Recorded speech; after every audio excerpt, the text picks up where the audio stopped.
अस्सलाम वालेकुम, मैं हूं समर अब्बास। आप मेरा व्लॉग देख रहे हैं। नाज़रीन, दो तीन चीज़ें बहुत ज़्यादा नागुज़ीर हो चुकी हैं पाकिस्तान के लिए। इनमें एक चीज़ तो बहुत ही नागुज़ीर होती चली जा रही है, वो है पाकिस्तान की मईशत के हवाले से पाकिस्तान की मुआशी सूरत हाल को देखते हुए अब शायद फैसले करने का वक्त आ चुका है। ये फैसले करने का वक्त तो आज से 7-8 महीने पहले था। नहीं किए गए फैसले पाकिस्तान के इंटरेस्ट में।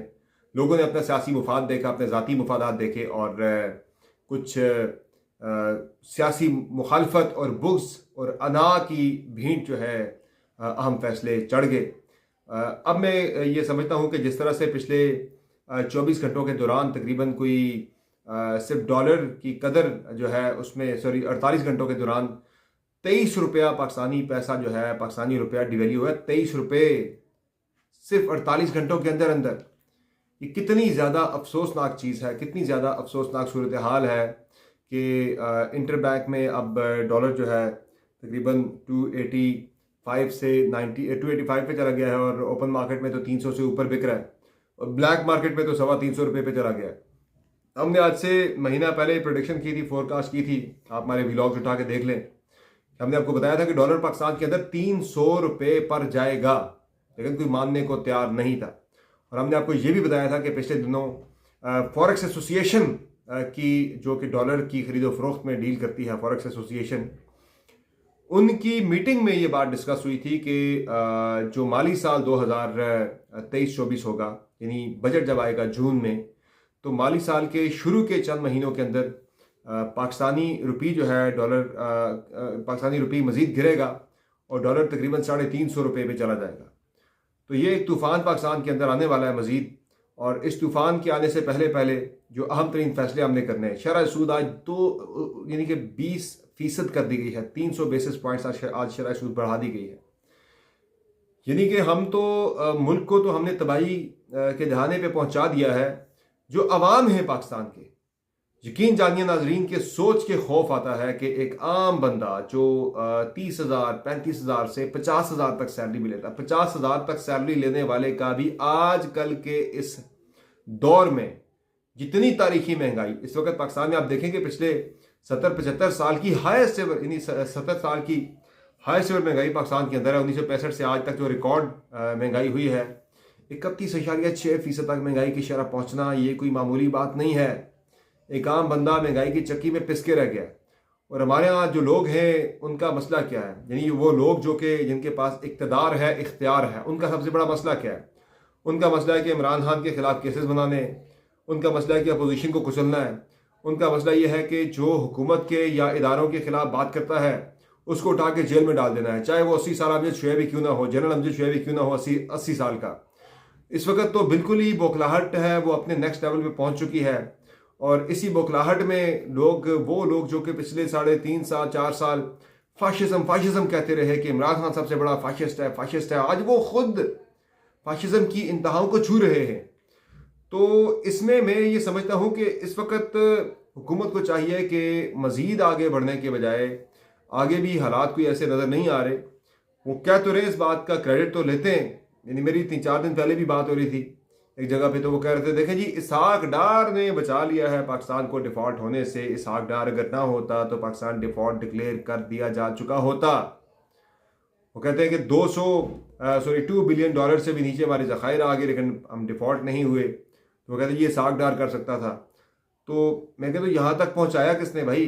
यहाँ तक पहुँचाया भी तो पिछले 8-9 महीने के अंदर आपने ही पहुँचाया ना, पिछले 10 महीनों में। मसला यह है कि उस वक्त जब आपने फैसले करने थे, जब आपने इमरान खान को हटा दिया था, तो आपका तो पहली तरजीह ये थी कि हमने इंतखाबात में जाना है। उस वक्त अगर आप इंतखाबात में चले जाते तो आज पाकिस्तान की ये सूरत हाल ना होती। तब आपका मसला क्या था कि जनरल फैज़ हमीद आर्मी चीफ बन जाएगा, हमें क्रश कर देगा, हमें बिल्कुल दीवारों में चुनवा के रख देगा, हमारी सियासत तबाह हो जाएगी।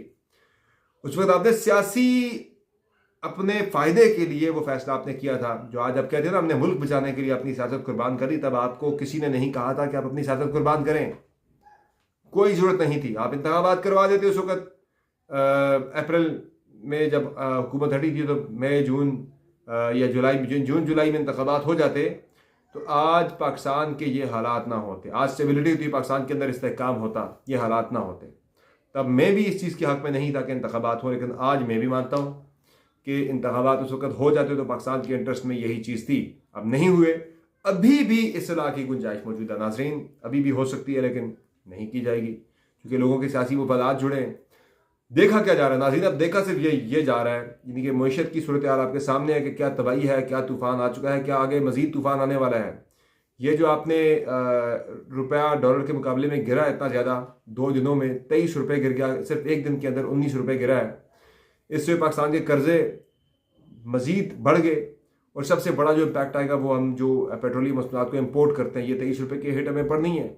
आगे पेट्रोल के ऊपर जो हम इम्पोर्ट करते हैं वो पाकिस्तानी अवाम को फिर अगले 14-15 मार्च को तकरीबन ना करते भी 15-20 रुपये का टीका पेट्रोलियम मसनूआत की कीमतों में लग जाना है।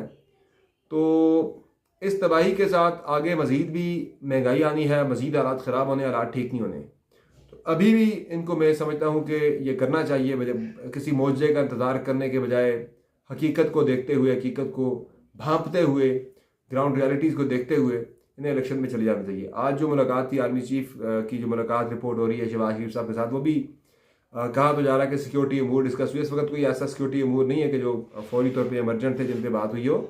मामला सिर्फ यही है जो इस वक्त डिस्कस हुआ होगा आर्मी चीफ और वज़ीर आज़म के दरमियान, कि उन्होंने भी, मुझे लगता है कि टाइम आ गया कि वो भी अब हाथ खड़े कर देंगे। जिस तरह से आपने देखा है कि एक एक करके लोग पीछे हटना शुरू हो गए, जिस तरह से आपने देखा चेयरमैन नायब पीछे हट के वो छोड़ गए, उन्हें जब कहा गया कि आप केसेस बनाए, एक हद तक बना जाता है, वो नहीं गए। इलेक्शन कमीशन के हवाले से आ रही है कि चीफ इलेक्शन कमिश्नर भी सोच रहे हैं इस बारे में कि वो भी अब मज़ीद इस हुकूमत की, जो मुबैना तौर पर उन पर इल्ज़ाम भी लगता है कि वो बैकिंग कर रहे हैं पीडीएम की गवर्नमेंट को, तो वो भी पीछे हट जाए। अब वो भी साथ देने के काबिल नहीं रहे। ज़ाहिर आप ऐसी कश्ती पे चढ़ते हैं जिस कश्ती का आपको यकीन हो कि ये पार लग जाएगी, ये सबको पार लगा देगी, कश्ती पे चढ़े तमाम लोगों को। जब आपको ये नज़र आ रहा हो कि कश्ती पे चढ़े बाकी लोग भी डूबेंगे, आप भी डूब रहे हैं, तो फिर आपको वो कश्ती छोड़नी पड़ती है या कश्ती तब्दील करनी पड़ती है। तो अब लग ये रहा है कि चीफ इलेक्शन कमिश्नर बिल्कुल इस माइंड बना रहे हैं अपना कि वो इस तरफ ना जाएं, मज़ीद पीडीएम को शायद कोई फेवर ना करें और इंतखाबात की तरफ माहौल को लेकर जाएं। चूँकि इलेक्शन कमीशन के अंदर जो मीटिंग्स हुई हैं उसमें 26 अप्रैल की तारीख, 25 से 26 अप्रैल की जो है इन दोनों में से एक दिन इलेक्शन के लिए मुतय्यन किया जा रहा है कि इन दोनों में से किसी एक दिन इंतखाबात पाकिस्तान के अंदर करवा दिए जाएंगे। ये चीज़ बड़ी संजीदगी के साथ सोची जा रही है। ईद के फ़ौरन बाद यानी कि इंतखाबात पाकिस्तान के अंदर हो जाएंगे। ये इलेक्शन कमीशन की तैयारी इस हवाले से हो रही है। इन सियासी जमातों से, इलेक्शन लड़ने वाली सियासी जमातों से इलेक्शन सैम्बल्स भी उनसे जो है दरखास्तें मांग ली गई हैं। उन्हें कह दिया गया कि इस हवाले से आप इलेक्शन सैम्बल्स भी अपने ले लें। तो ये मामला जो है इस वक्त इलेक्शन की तरफ अब जा रहा है। लेकिन असल सवाल यहाँ पे ये उठता है कि क्या इंतखाबात सिर्फ पंजाब और केपी के होंगे?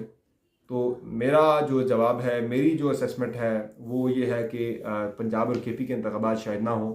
इंतखाबात फिर पूरे मुल्क के अंदर होंगे, इंतखाबात फिर सेंटर के भी होंगे साथ ही, और थोड़े से शायद हफ्ता 2 हफ्ते आगे चले जाएँ, सूबाई असम्बली के इंतखाबात महीना आगे चले जाएँ और कौमी असम्बली के इंतखाबात को भी उसके साथ ही कर दिया जाए। क्योंकि इस वक्त आप जो देख रहे हैं हालात इतने अच्छे नहीं हैं। नून लीग को नज़र आ रहा है कि अगर वो मज़ीद हुकूमत आगे रखते भी हैं तो उनको इसका नुकसान होगा। जो थोड़ी बहुत अगर बचती है पंजाब में, अगर कोई 30-35 सीटें अगर बच गई हैं या आने की पोजीशन में हैं, उससे भी जाएंगे अगर ये टेन्योर पूरा कर लिया। तो इसलिए ना जितना जल्दी हो मेरे ख्याल से अब ये कदम उन्हें भी उठाना पड़ेगा। उन्हें इस बात की रियलाइजेशन हो चुकी है कि अब ये किए बगैर जान नहीं छूटने वाली। बाकी क्विकली में एक और बड़ा इंपॉर्टेंट मामला नाज़रीन, उस पर मैं बात करना चाह रहा था, उस पर मैं डिटेल भी आपके साथ मज़ीद भी शेयर करूँगा। ये जो इस वक्त जल्दी है शहबाज शरीफ साहब को बहुत ज़्यादा कि वो जल्दी से जो है ना ये चले जाएं, कुछ मंसूबों का इफ्तिताह करते हुए जाएं। ये जो 12 करोड़ का मंसूबा है उसमें आपने देखा है कि एक हफ्ते के अंदर 2 बड़े हादसा हो चुके हैं। इसकी अंदरूनी कहानी जो है कि ये वाक़या क्यों हुआ, कैसे हुआ और इसकी ज़िम्मेदारी किस पे आयद होती है, मैं अगली वीडियो में डिटेल्स आपके साथ शेयर करूँगा। फिलहाल मुझे दीजिए इजाज़त। खुदा हाफ़िज़।